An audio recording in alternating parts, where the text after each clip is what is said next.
अस्सलाम वालेकुम बेटा। आप लोग पेज नंबर आप लोग देख लें अपने पास। मैंने यहाँ पे जो सवाल लगाया हुआ है that is from June 2022, question number 3 BCD। तो बेटा जिनके पास मेरी दी गई बुक है पास्ट पेपर्स की, काइंडली वो उससे जून 2022 का पेपर निकाल लीजिए। ठीक है, जून 2022 का पेपर निकाल लें बेटा। और क्वेश्चन नंबर 3 BCD जो निकाल ले वो जरा मुझे चैट में या कहीं पे भी लिख भी दे बेटा कि कौन से पेज नंबर पे।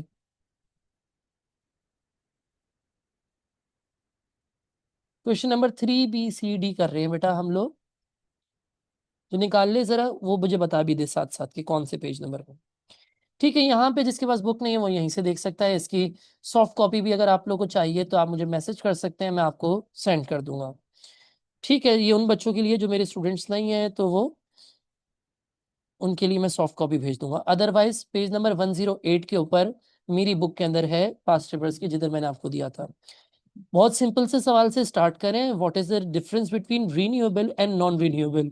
रीन्यूएबल वो रिसोर्सेस हैं which will not deplete with use.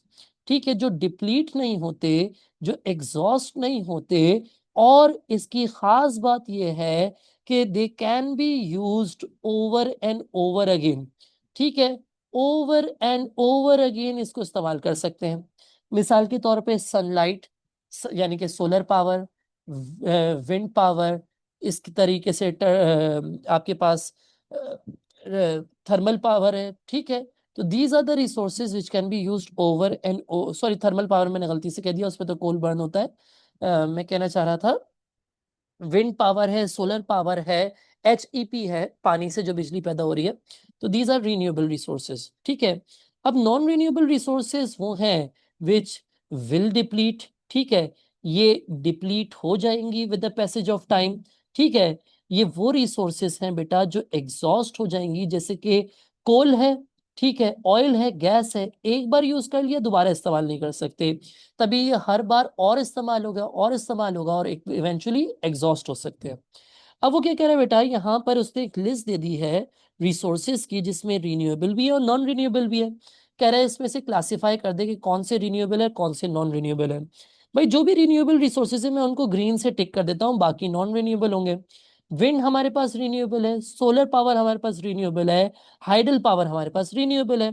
अब कोल हमारे पास नॉन रिन्यूएबल है, ऑयल हमारे पास नॉन रिन्यूएबल है, गैस भी हमारे पास नॉन रिन्यूएबल है। ठीक है जी, सिंपल सा सवाल था, समझ आ गया।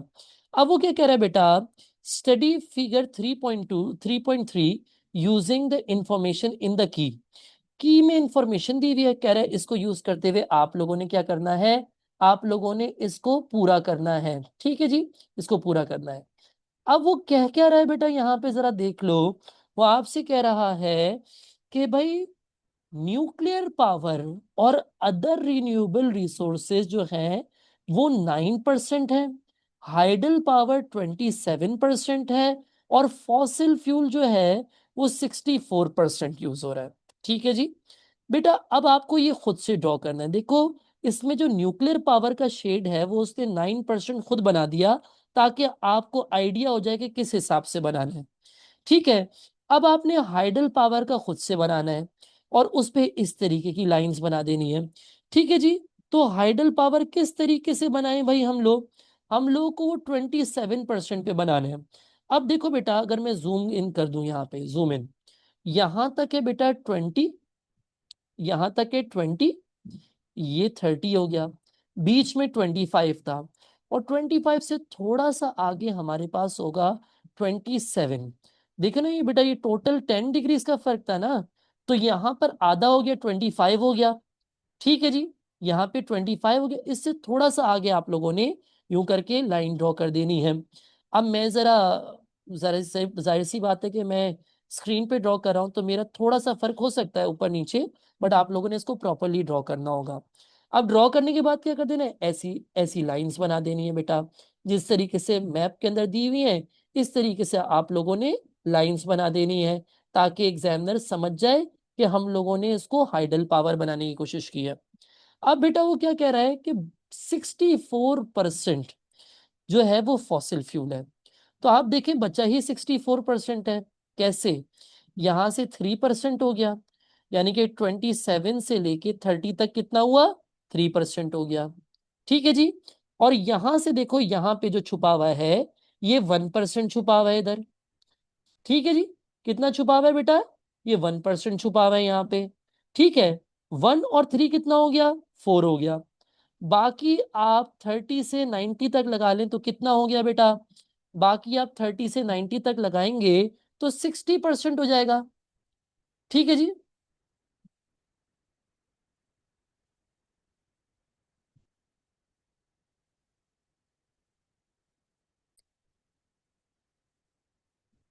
अच्छा जी।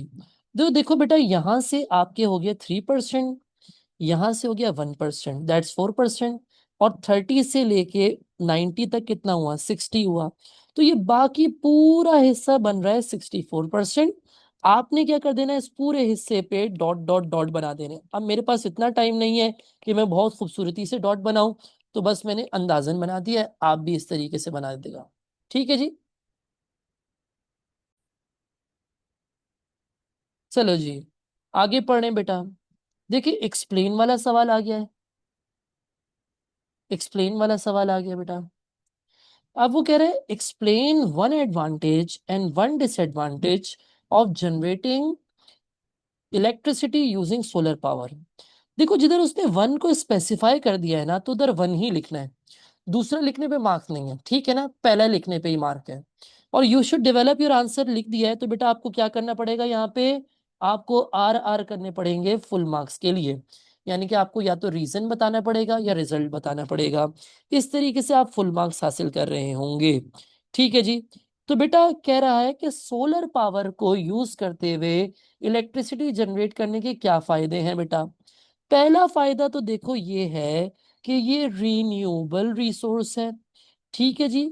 बेटा, ये रीन्यूएबल रिसोर्स है सोलर पावर, तभी बेटा डज नॉट डिप्लीट, ये डिप्लीट नहीं होगा। ठीक है। खत्म नहीं होगा। तभी बेटा ये फ्यूचर में भी अवेलेबल होगा। और फ्यूचर के लिहाज से बात करें तो हम किससे रिलेट कर सकते हैं? सस्टेनेबिलिटी से, कि ये ज्यादा सस्टेनेबल होगा। ठीक है जी।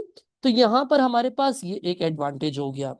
बट डिसएडवांटेज क्या है बेटा? आपको मालूम है कि ये हर जगह इस्तेमाल या हर वक्त इस्तेमाल नहीं हो सकता। फॉर एग्जाम्पल बेटा, जब रेनी डेज हैं, या फिर बेटा क्लाउडी डेज हैं, ठीक है, या फिर बेटा यहाँ पर नाइट के टाइम पे ये उतना ज्यादा इलेक्ट्रिसिटी जनरेट नहीं करेगा, तभी हम कहते हैं कि ये कुछ सूरत हाल में अनरिलायबल हो सकता है। हाँ, कराची जैसी जगह जिधर इतने लंबे रेनी डेज होते हैं, या फिर बेटा सॉरी, यहाँ पे इतने शाइनी डेज होते हैं, सनी डेज होते हैं, तो वहां तो रात को भी चल जाता है, वहां तो रेनी पैच भी बहुत कम होता है। लेकिन जहाँ पे बारिशें बहुत ज्यादा होती है और क्लाउडी टाइम होता है और नाइट टाइम जो है वो, उसमें फिर इतना ज्यादा इफेक्टिव नहीं रहता, ये अनरिलायबल हो जाता है। ठीक है जी। तो ये पॉइंट आप यहाँ पे लिख सकते हैं। अब बेटा हमारे पास नेक्स्ट क्वेश्चन क्या है, जरा नेक्स्ट सवाल देख लें। बेटा मैंने एडवांटेज में ब्रैकेट में लिखा है डज नॉट डिप्लीट, और दूसरा लिखा है सस्टेनेबल। सस्टेनेबल, जिस बच्चे को मेरी राइटिंग समझ नहीं आ रही थी उसके लिए मैंने एक्सप्लेन कर दिया। अच्छा जी। अब बेटा जरा नेक्स्ट सवाल पे आ जाते हैं। नेक्स्ट सवाल क्या कह रहा है भाई? नेक्स्ट सवाल है 6 मार्क का सवाल, जो कि स्टार्ट हो रहे टू व्हाट एक्सटेंड से, किस हद तक। बेटा एक गलती जो बच्चे यूजुअली कर देते हैं वो इसमें वन साइड आंसर लिख देते हैं। हालांकि हमें हमेशा 6 मार्क का सवाल टू साइडेड आंसर लिखना होता है। ठीक है जी। तो यहाँ पे आप टू साइड आंसर लिखेंगे। अब वो क्या पूछ रहा है बेटा आपसे? कह रहा है Pakistan plans to generate 60% of its power using renewable resources by 2030, yet coal fire stations are being rapidly developed. फिर भी कोल फायर स्टेशन, यानी कि जो कोयले से जलने वाले पावर स्टेशन, जैसे थर्मल पावर स्टेशन है, वहां पे वो भी रैपिड डेवलपमेंट कर रहे हैं बेटा, वो भी ग्रो कर रहे हैं। कह रहे हैं in 2016 there was one coal fired station and by 2019 there were 9, providing 15% of Pakistan electricity. 15% Pakistan की इलेक्ट्रिसिटी कोल फायर्ड स्टेशन से चल रहे हैं। अब वो क्या कह रहे हैं? To what extent is it possible for Pakistan to generate more of its power resources using renewable resources. कह रहे हैं किस हद तक पाकिस्तान के पास पॉसिबिलिटीज हैं कि पाकिस्तान रीन्यूएबल रिसोर्सेज को डेवलप करे। रीन्यूएबल रिसोर्सेज में जरा एग्जांपल्स ले लो बेटा। सबसे पहले तो बात कर लेते हैं HEP, hydro electric power production. बेटा हाइड्रो इलेक्ट्रिक पावर प्रोडक्शन कहाँ पर होती है? भाई डैम्स में होती है। भाई डैम्स पाकिस्तान के पास कौन कौन से हैं? स्मॉल डैम्स भी हैं सर, लार्ज डैम्स भी हैं। लार्ज डैम्स में मिसाल दे दो किसकी है बेटा? आपके पास तरबेला डैम है, आपके पास मंगला डैम है, आपके पास वर्षा डैम है। बेटा पाकिस्तान के पास one of the largest dams in the world, और बेटा पाकिस्तान के पास सेवेंथ लार्जेस्ट डैम है दुनिया में, जिसकी मिसाल मैं आपको पहले भी दे चुका हूं बेटा। और मैंने आपको जब मैं पावर रिसोर्सेस करवा रहा था तो मैंने आपको पाकिस्तान के डैम्स की तस्वीरें भी दिखाई थी। जैसे कि बेटा मैंने आपको यहाँ पर पाकिस्तान के Tarbela dam, one of the largest earth field dams in the world की तस्वीर भी दिखाई थी। तो बेटा पाकिस्तान के पास सूटेबल कंडीशंस हैं for the growth of renewable resources, for the development of renewable resources. और देखो यही वाले पॉइंट्स जो हमने पास्ट पेपर्स के सवाल में किए थे वही हम यहाँ पे भी यूज कर सकते हैं। यहाँ पे सवाल क्या करवाया था मैंने आपको सवाल करवाया था, suggest two reasons why Pakistan has suitable conditions for HEP generation. Hydro electric power generation के लिए सूटेबल कंडीशंस क्यों हैं? वही पॉइंट्स आप यहाँ पे भी लिख सकते हो। भाई Pakistan has a large river network with high water flow, and Pakistan has a mountainous relief in the north going downwards towards south, which increases the flow of water down the stream। तो पाकिस्तान का ऐसा है कि पाकिस्तान के जो नॉर्दर्न माउंटेन्स हैं वो mountainous area है, और जो साउदर्न पार्ट है पाकिस्तान का वो लो एल्टीट्यूड है। तो पानी फ्लो से बहता है, फिर इतना बड़ा रिवर नेटवर्क है जिसकी वजह से हम इजीली यहाँ पे HEP प्रोडक्शन कर सकते हैं। फिर पाकिस्तान के पास दुनिया का 7वां बड़ा तरीन डैम और 3 बड़े डैम्स है, तरबेला, मंगला, वर्षक डैम, जो कि पाकिस्तान को आइडियल कंडीशंस प्रोवाइड करते हैं for power resources in to be developed in a renewable way. ठीक है।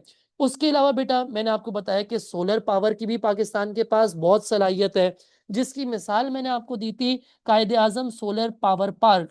ठीक है, जो बहावलपुर पंजाब में। उसके अलावा मैंने अभी आपको थोड़ी देर पहले थर की भी एग्जांपल दी थी कि थर में भी पाकिस्तान के पास सोलर पावर जनरेशन स्कीम्स लगी हुई है बड़े पैमाने पे। और मैंने आपको ये बताया था जब मैं इसका सवाल करवा रहा था आपको पास्ट पेपर्स का कि suggest two reasons why Pakistan has suitable conditions for solar power, तो मैंने बताया था पाकिस्तान में बहुत सारे एरियाज हैं where there are high level of sunshine throughout the year.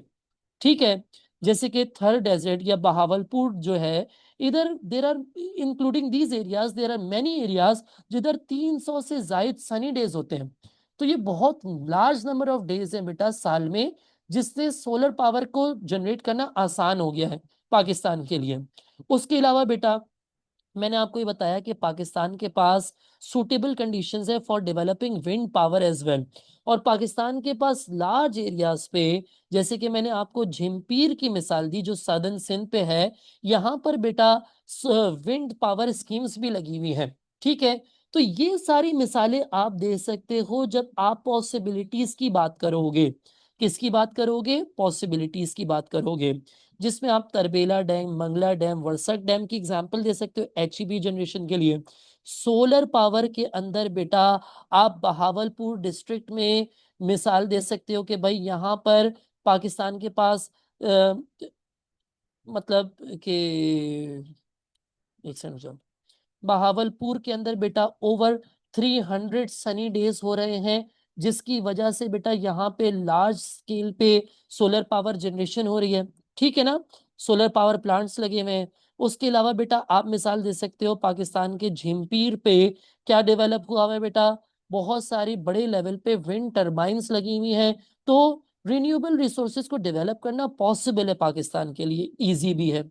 ठीक है जी, 3 पॉइंट्स मैंने यहाँ पे आपको दे दिए, तीनों में एग्जांपल्स भी डाल दिए ताकि आप लोगों के लिए आसानी हो जाए। लेकिन प्रॉब्लम्स क्या है बेटा? प्रॉब्लम्स भी हैं।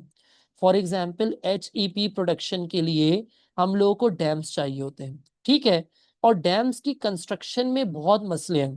पहली बात तो बेटा large areas have to be evacuated, खाली करवाने पड़ जाते हैं बड़े बड़े एरियाज बेटा। तो उससे क्या नुकसान होता है, दैट पीपल बिकम होमलेस, लोगों के घर टूट जाते हैं।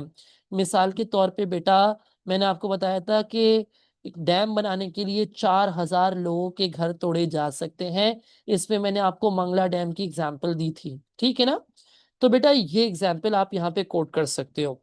दूसरा बेटा मैंने आपको ये बताया कि डैम्स बनाने के लिए और भी मसले हैं। डैम्स बनाने का एक और मसला ये है कि डैम्स की कंस्ट्रक्शन में बहुत लंबा टाइम लगता है और बेटा बहुत हाई कॉस्ट लगती है, जिसकी वजह से डैम्स की डेवलपमेंट मुश्किल है, यानी कि एचईपी पावर जनरेट करना मुश्किल है। उसी तरीके से सोलर पावर स्कीम्स भी बहुत एक्सपेंसिव हैं, और विंड टर्बाइंस के लिए लार्ज स्पेस चाहिए होती है बेटा। यानी कि ये चाहे चाहे विंड पावर हो, चाहे सोलर पावर हो, या फिर बेटा चाहे एचईपी प्रोडक्शन के लिए डैम्स बनाने हो, तो उसके लिए लार्ज स्पेस चाहिए होती है। और पाकिस्तान के पास मसला ये है कि पाकिस्तान की पॉपुलेशन बहुत ग्रो कर रही है, और किस हिसाब से ग्रो कर रही है, 1.6% पर एनम से ग्रो कर रही है सालाना, 1.6% से ग्रो कर रही है, जिसकी वजह से हमारे पास स्पेस नहीं है, घर बनाने हैं, रोड्स बनाने हैं, फूड उगाना है। तभी there are some problems in developing renewable resources. ठीक है जी। तो बेटा अब इसका कंक्लूजन करना है एंड में। कंक्लूजन किस तरीके से किया जाएगा, रुको जरा मैं यहाँ पे स्पेस बना लूं बेटा। कंक्लूजन किस तरीके से किया जाएगा बेटा, टू व्हाट एक्सटेंट वाला सवाल है। तो कंक्लूजन करने का तरीका या तो पॉजिटिव कंक्लूजन करोगे या नेगेटिव। बेटा पॉजिटिव कंक्लूजन में आप लिखोगे it is possible to a great extent, बहुत ज्यादा हद तक पॉसिबल है। और नेगेटिव कंक्लूजन में बेटा आप कहोगे it is possible to a limited extent, क्या लिमिटेड एक्सटेंट तक पॉसिबल है। बेटा यहाँ पे अग्री या डिसएग्री नहीं कर देना, जब भी इवेल्युएट द एक्सटेंट या फिर टू व्हाट एक्सटेंट में सवाल आए, तो आंसर भी उसी तरीके से करना है। बेटा आंसर भी आपने या तो ग्रेट एक्सटेंट में आंसर करना है या लिमिटेड एक्सटेंट में, and then you have to provide a reason for that. Clear हो गई बात बेटा, कोई मसला, कोई इशू, कोई टेंशन है तो मुझे बता दो अभी भी बेटा।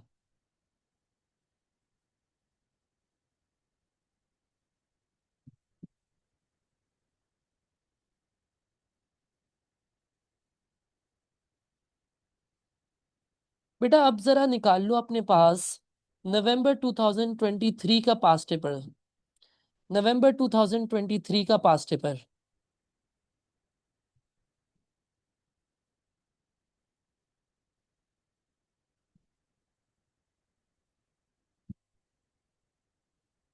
जल्दी से निकाल लो बेटा, नवंबर 2023 का पास्ट पेपर निकाल ले बेटा।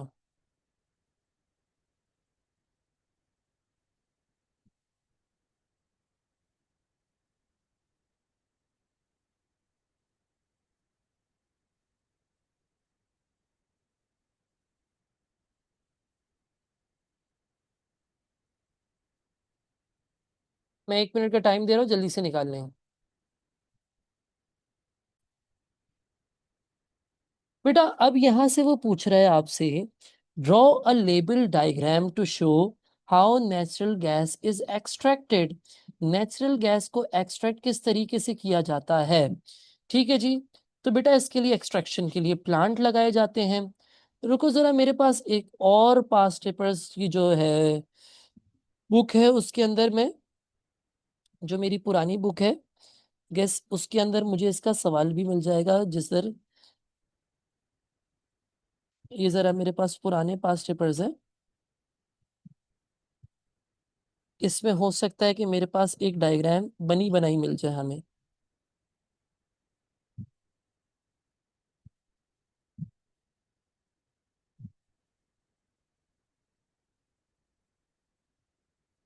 थोड़ी सी पुरानी बुक है ना, तभी इससे मैं करवा नहीं रहा, मैं आपको रीसेंट पास्ट पेपर्स करवा रहा हूँ। फिर जब इंशाल्लाह ये सब हो जाएंगे तो फिर हम पुराने पास्ट पेपर्स के ऊपर भी आ जाएंगे।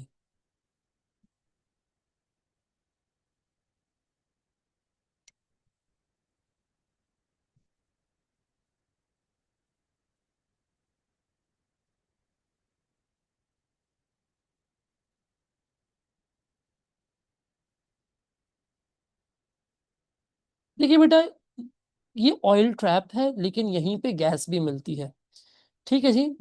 बेटा आप ये देख सकते हैं, ये एक ऑयल ट्रैप है लेकिन यहीं पे आपको बेस मिल जाएगी कि आपने डायग्राम किस तरीके से बनानी है। देखिए बेटा, देर आर टू लेयर्स। ठीक है, एक गैस की लेयर है यहाँ पे और एक ऑयल की लेयर है। ठीक है ना, यहाँ पे क्या है, एक ऑयल की लेयर है। ऑयल यहाँ पे, गैस ऊपर है। यहाँ पे बेटा एक नॉन पोरस रॉक की लेयर है, सॉरी एक पोरस रॉक्स की लेयर है। फिर नॉन पोरस रॉक्स की लेयर आ जाती है, फिर एक पोरस रॉक की लेयर और एक नॉन पोरस रॉक्स की लेयर। देखिए नॉन पोरस रॉक्स वो हैं जिनमें पोर्स नहीं है, तो गैस और ऑयल बीच में ट्रैप हुआ हुआ है, तभी हम इसको ऑयल ट्रैप कहते हैं कि ऑयल ट्रैप हुआ हुआ है, बट गैस भी बीच में एक लेयर में ट्रैप हुई हुई है। सर अगर ट्रैप हुई हुई है तो फिर इसको निकालेंगे कैसे? भाई आप जिस तरीके से ऑयल को एक्सट्रैक्ट करते हैं डायरेक्ट लगा के ड्रिलिंग करते हैं, वैसे ही आप यहाँ पे गैस की भी एक्सट्रैक्शन करते हैं through the help of direct. अब डायरेक्ट कैसा होता है, जरा मुझे अगर किसी डायग्राम में से मिल जाए डायरेक्ट, तो मेरे लिए थोड़ा सा आसान हो जाएगा समझाना। नहीं मिला तो फिर मैं आपको जरा सर्च करके दिखा दूंगा डायग्राम हमें किस तरीके से बनाने। देखो बेटा, यहाँ पे एक oil extraction, sorry gas extraction unit भी लगा हुआ है। ठीक है, ये एक नेचुरली डायग्राम नहीं है, ये असली तस्वीर है कि असल में एक्सट्रैक्शन प्लांट कैसा होता है। पोर्टवार प्लेट्यू पे गैस एक्सट्रैक्ट हो रहा है, नॉर्थी पे। ठीक है, तो ये एक एक्सट्रैक्शन प्लांट भी लगा हुआ है जिसकी मदद से हम डायग्राम बना सकते हैं। उसके अलावा अगर आप मुझसे पूछो कि भाई डायरेक्ट कैसा होता है, तो आपने नीचे ये ऑयल ट्रैप की डायग्राम बनानी है, ऊपर आपने डायरेक्ट लगाना है। डायरेक्ट ट्रायंगुलर सा होता है। अगर मुझे यहाँ पे मिल गया पास्ट पेपर्स में तो ठीक है, अदरवाइज फिर मैं अपने नोट से आपको जाके दिखा रहा हूँ डायरेक्ट। ठीक है, डायरेक्ट किस तरीके से होता है। यहाँ पे मुझे आई डोंट थिंक कि मुझे मिल रहा है, तो मैं जो हूँ वो अपने नोट से दिखा देता हूँ आपको, पावर रिसोर्सेज से।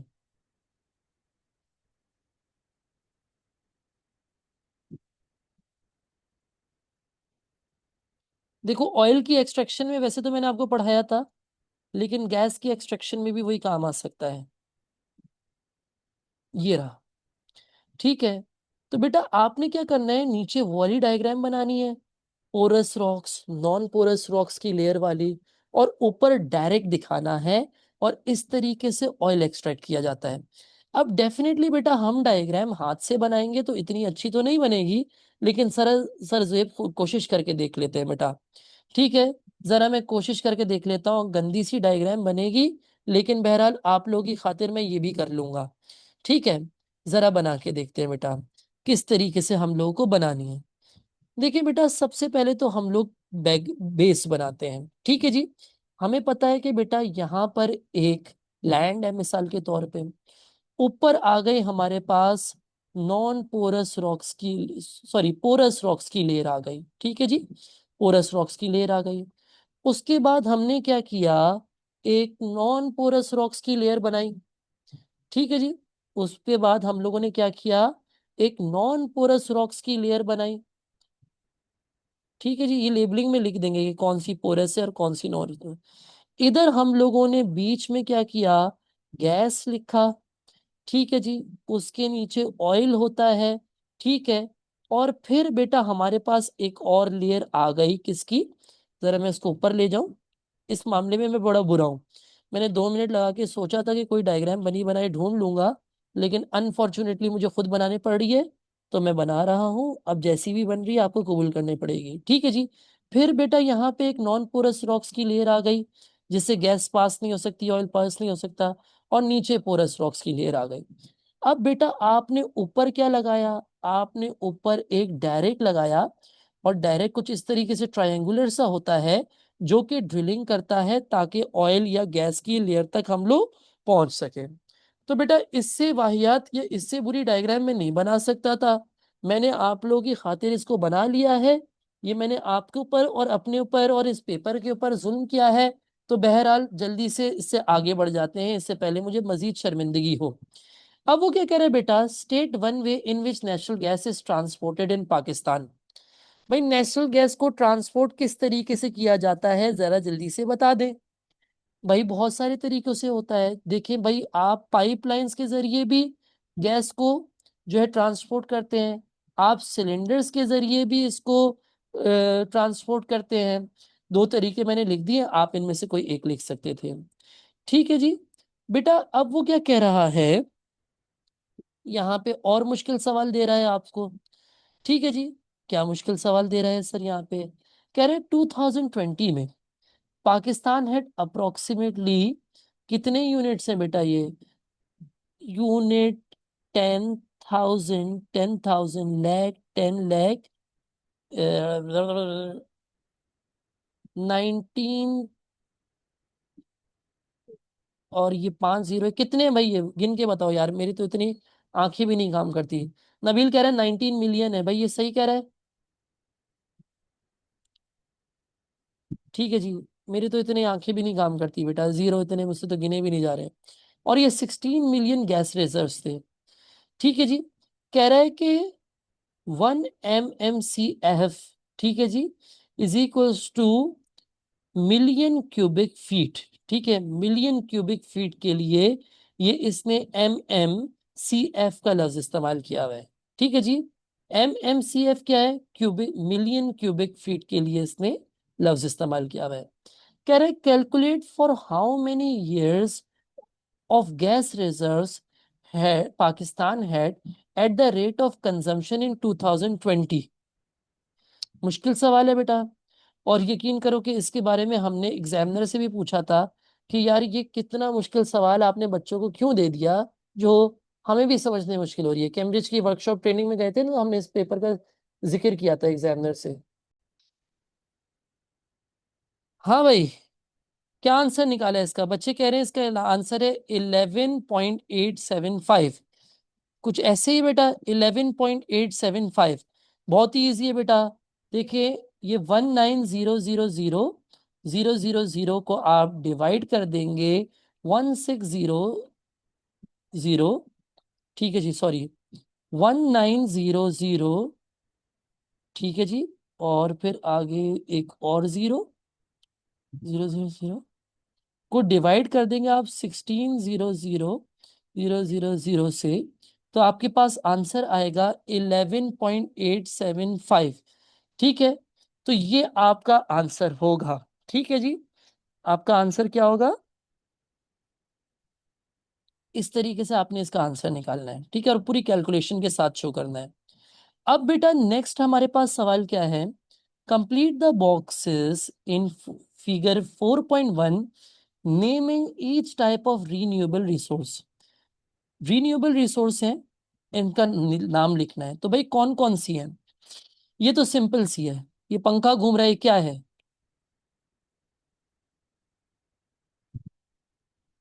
ये पंखा घूम रहा है, क्या है?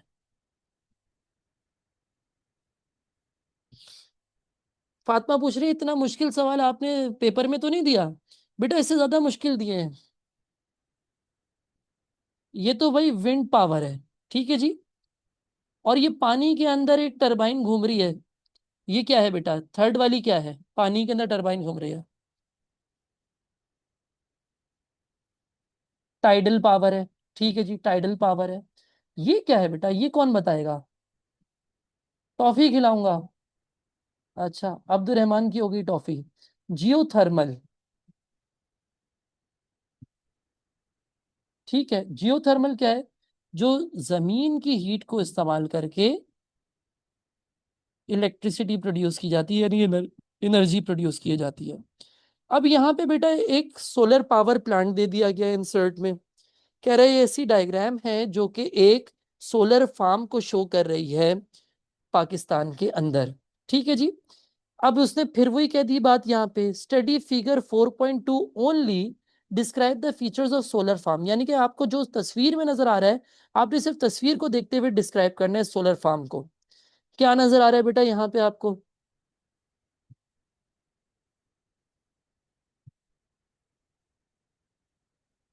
तस्वीर को देखते हुए बताओ कि क्या नजर आ रहा है आपको। लार्ज फ्लैट लैंड नजर आ रही है भाई अब्दुल रहमान को। ठीक है, और ये क्या है छोटा सा? ये क्या है बेटा? व्हीकल है। बहुत बड़े पैमाने पे आपको सोलर प्लेट्स नजर आ रही हैं, बहुत लार्ज बड़े पैमाने पे बेटा आपको सोलर प्लेट्स नजर आ रही हैं। ठीक है जी, और कुछ नजर आ रहा है क्या?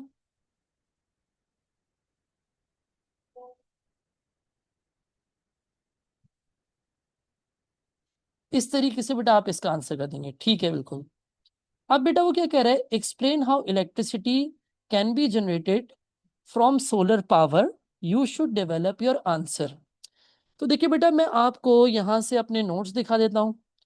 नोट्स की मदद से, जो मेरे अपडेटेड नोट्स हैं, इनकी मदद से मैं आपको दिखा देता हूँ कि किस तरीके से सोलर पावर को जनरेट किया जाता है। ये मैंने आपको यहाँ पे सवाल दिखाया भी था, और ये मेरे रिकॉर्डेड लेक्चर्स के अंदर भी है। मैं ऑलरेडी आपको करवा चुका हूँ ये चीज़, ठीक है। तो सोलर पावर कैसे जनरेट होता है मैंने आपको ऑलरेडी दिखा चुका हूँ, बता चुका हूँ। जरा यहाँ पे देख लो बेटा, जब मैं आपको ये करवा रहा था तो मैंने आपको एक फिलिंग द ब्लैंक्स वाला सवाल करवाया था। उसी को यूज करते हुए हम यहाँ पे इसका आंसर कर सकते हैं कि भाई सोलर पैनल्स जो हैं, रेक्टेंगुलर सोलर पैनल्स, जो कि सोलर सेल्स की बनी हुई होती हैं, ये लाइट एनर्जी को कन्वर्ट करती हैं सन से इलेक्ट्रिकल एनर्जी के अंदर। इनको आप छतों पे, रूफ्स पे भी लगा सकते हैं और दूसरी बिल्डिंग्स पे भी लगा सकते हैं। इनको आप ग्राउंड पे भी लगा सकते हैं, फॉर एग्जांपल डेजर्ट एरिया में। सोलर पैनल्स का फेस जो है वो साउथ की तरफ होना चाहिए, क्योंकि इसमें ज्यादा से ज्यादा हीट एनर्जी फिर वो सन की जो एनर्जी है वो कैप्चर कर पाएगा। ठीक है, तो solar panel should face south in order to collect as much sun's energy as possible. Other solar power systems use sun to heat water, कि कुछ तो लाइट को यूज करती हैं और कुछ हीट को यूज करती हैं, और हीट से पानी को गर्म करती हैं, जिससे स्टीम प्रोड्यूस होती है और स्टीम से टरबाइन मूव होती है। तो इस तरीके से जब मैंने फिलिंग द ब्लैंक्स वाला करवाया था आपको, तब मैंने आपको पूरा सोलर पावर जनरेशन के बारे में भी सिखा दिया था। तो वही आंसर को यूज करते हुए आप इसका आंसर भी लिख सकते हो कि how solar power is generated. ठीक है जी। तो अब वो पूछ रहे हैं बेटा, state two disadvantages of using solar power as a method of generating electricity. तो सर सारी चीजें हमने नोट्स में ऑलरेडी की थी, एडवांटेज डिसएडवांटेज। डिसएडवांटेज में हमने क्या पढ़ा था, एक्सपेंसिव टू सेटअप है, that can burden on Pakistan resources.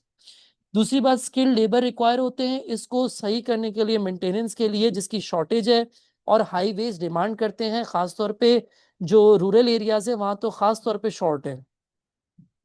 बेटा आप कह रहे हो ये पैराग्राफ दिखा दें, ये आपके नोट्स के अंदर है।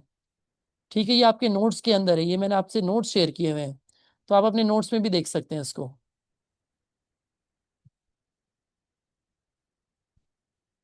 आगे चलते हैं बेटा।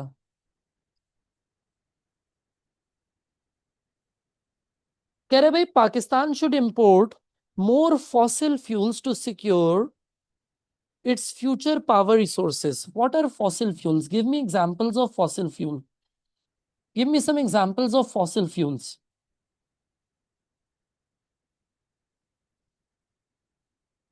फॉसिल फ्यूल में बच्चे कह रहे हैं सर कोल आ सकता है, ऑयल आ सकता है, और गैस आ सकता है। ऑयल, कोल, गैस।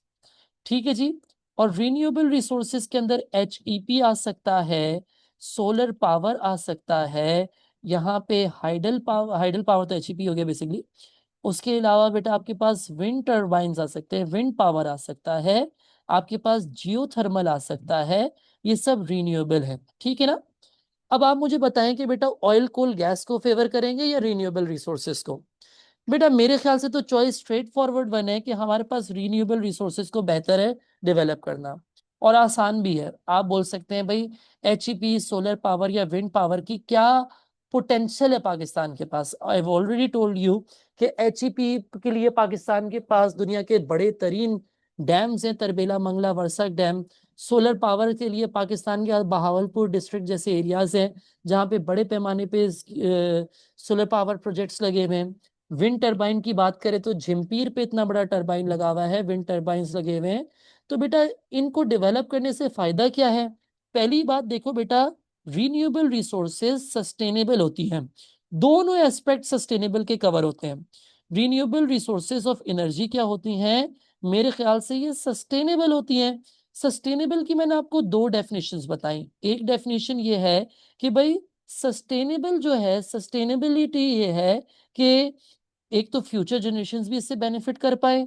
दूसरा मतलब है सस्टेनेबल का कि ऐसे इस्तेमाल हो कि एनवायरनमेंट को नुकसान ना हो। तो बेटा आप देखें कि जितनी भी रिन्यूएबल रिसोर्सेज हैं ये इन्वायरमेंटल फ्रेंडली है। ठीक है, जितनी भी रिन्यूएबल रिसोर्सेज हैं ये इन्वायरमेंटल फ्रेंडली है बेटा, नंबर वन। दूसरा बेटा ये डिप्लीट नहीं होती है, दे डू नॉट डिप्लीट, खत्म नहीं होती है, एग्जॉस्ट नहीं होती। तो दोनों ही एस्पेक्ट्स ये कह रहे हैं कि ये जो है वो आपके पास क्या है, सस्टेनेबल है। क्या है? सस्टेनेबल रिसोर्सेज है, चाहे एचईपी हो, चाहे सोलर पावर हो, चाहे विंड पावर हो। ठीक है जी। और बेटा अगर हम लोग नॉन रिन्यूएबल रिसोर्सेज की बात करें, गैस की बात करो बेटा, तो Pakistan is already running out of gas. ठीक है बेटा, आपको पता है अब जो नए घर बन रहे हैं यहाँ तो पाइपलाइंस भी नहीं आ रही। ठीक है जी। दूसरी बात बेटा, ऑयल जो है वो पाकिस्तान इंपोर्टेड इस्तेमाल कर रहा है, जिससे बेटा हमारा negative balance of trade create हो रहा है। ठीक है, ये इसका डिसएडवांटेज हो गया। और बेटा आप अगर बात करें कोल की, तो कोल की बर्निंग से बेटा आपके पास गैसेस जनरेट हो रही हैं, हार्मफुल गैसेस जैसे CO2। तो बेटा इससे लोगों के ब्रीदिंग इश्यूज कॉज कर रहे हैं, लाइक एस्थमा। ठीक है जी, breathing issues like asthma cause हो रहे हैं बेटा। तो ये इसके नेगेटिव एस्पेक्ट हो गया। ठीक है जी, I hope that's clear. Power resources के ये दो सवाल आपके लिए क्लियर हो चुके हैं, I hope that is clear.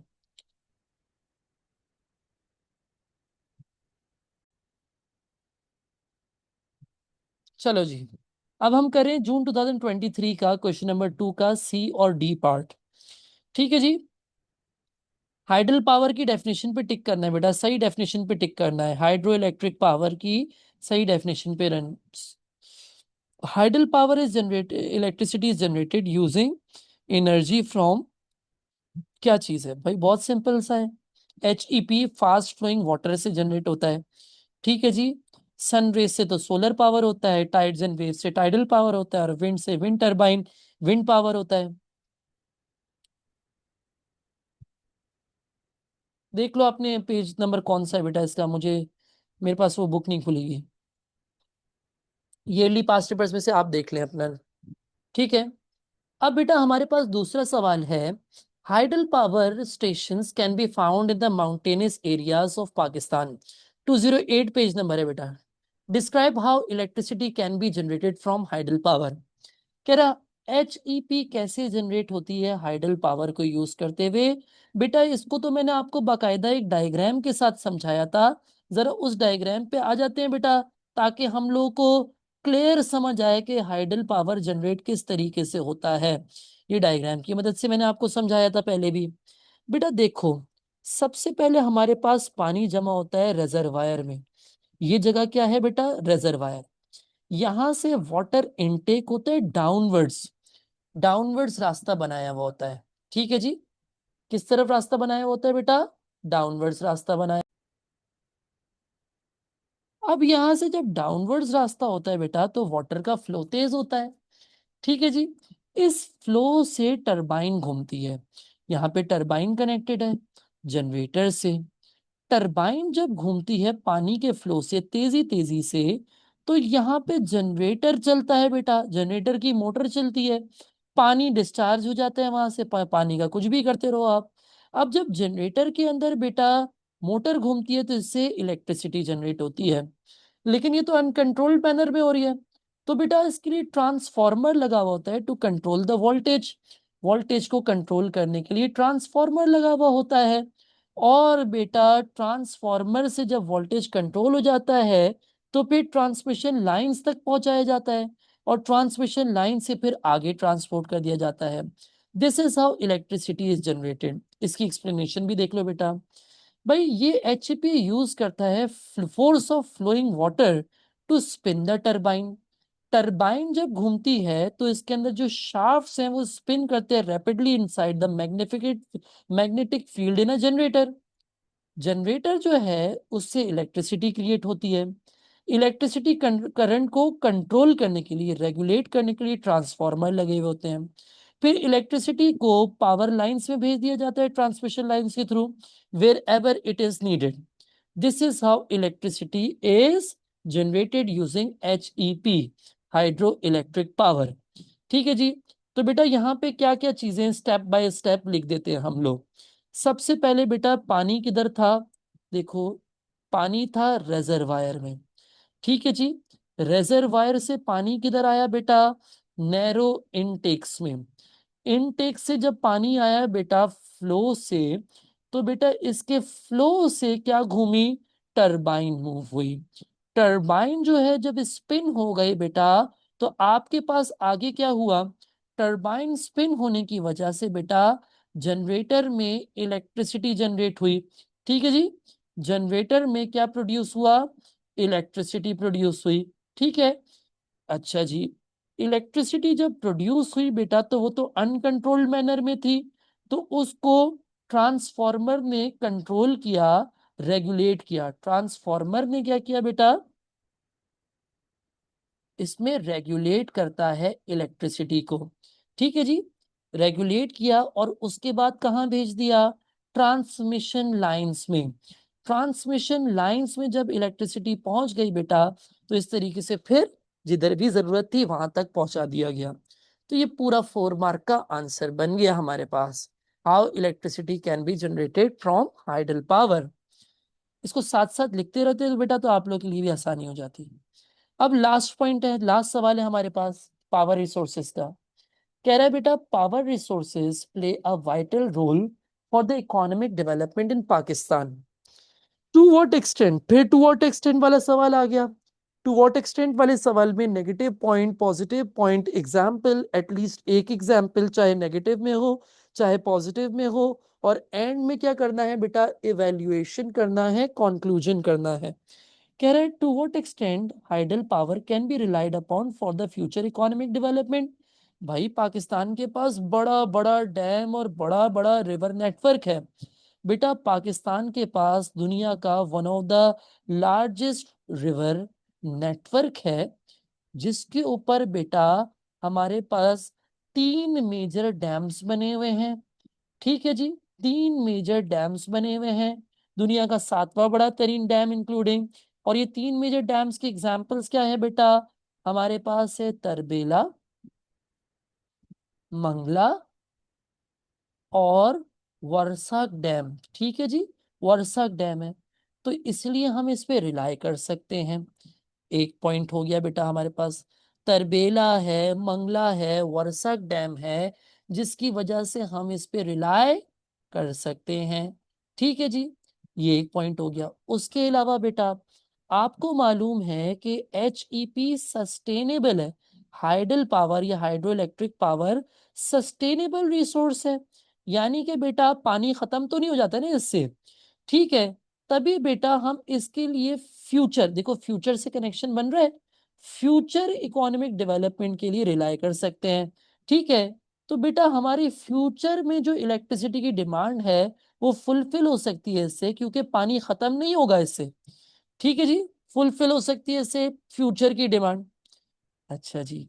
लेकिन क्या ये रिलायबल है, क्या रिलायबल है बेटा, can it be relied upon, there are some negative factors as well. For example बेटा नॉर्दर्न माउंटेन्स के ऊपर दरख्तों को काटा जा रहा है, डिफॉरेस्टेशन हो रही है on foot hills of the mountains. इससे मसला क्या हो रहा है बेटा, इससे सिल्टेशन हो रहा है। सिल्ट, मिट्टी बह के दरियाओं में आ रही है। और बेटा उससे क्या हो रहा है, जब वो डैम्स के अंदर HEP प्रोडक्शन को अफेक्ट करती है, तो डैम्स के अंदर आ जाती है, तो इट डिस्टर्ब्स या इस डिसरप्ट्स, डिसरप्ट ज्यादा बेहतर लफ्ज होगा, तो जरा डिसरप्ट लिख देता हूं बेटा यहाँ पे। It disrupts HEP production. तभी आप इस पे रिलाई नहीं कर सकते, क्योंकि जिस हिसाब से सिल्टेशन बढ़ रहा है डैम्स के अंदर, उस हिसाब से HEP प्रोडक्शन में मसले मसाइल हैं। उसके बाद बेटा आपको पता है विंटर सीजन आता है। तो विंटर्स के अंदर दो बड़े मसले आ जाते हैं। एक तो बेटा ग्लेशियर्स जो हैं वो फ्रोजन होते हैं। क्या होते हैं? ग्लेशियर्स फ्रोजन होते हैं। दूसरा मसला ये है बेटा कि विंटर्स के अंदर हमारे पास लो रेनफॉल होती है, क्योंकि western depression is not a main source of rainfall. असल सोर्स ऑफ रेनफॉल है मॉनसून, जो कि समर्स में होती है। तो हम कहते हैं बेटा यहाँ पे लेस सप्लाई ऑफ वाटर है बेटा, लेस वाटर इन डैम्स है, जिसकी वजह से HEP प्रोडक्शन अनरिलायबल हो जाती है विंटर्स के अंदर। तो अब आपकी मर्जी है, आप पॉजिटिव कंक्लूजन करो या नेगेटिव कंक्लूजन करो। आपको दो दो पॉइंट्स मैंने दोनों के लिखवा दिए हैं। आई होप दैट्स क्लियर।